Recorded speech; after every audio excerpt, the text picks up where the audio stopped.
بسم اللہ الرحمن الرحیم۔ السلام علیکم۔ پارہ 17 سورہ حج، رکوع نمبر 5۔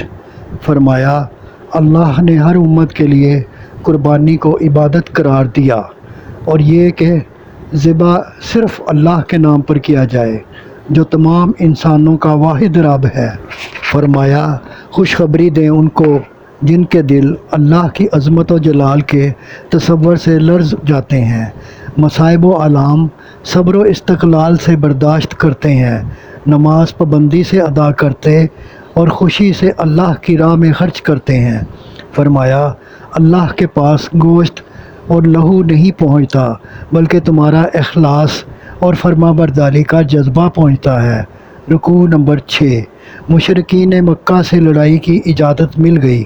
فرمایا، ایمان والوں کی پہچان یہ ہے کہ جب ان کو اقتدار ملے تو وہ نماز قائم رکھیں اور زکوٰۃ دیں، اچھائی کا حکم دیں اور برائی سے روکیں، لیکن انجام ہر بات کا اللہ کے ہاتھ میں ہے۔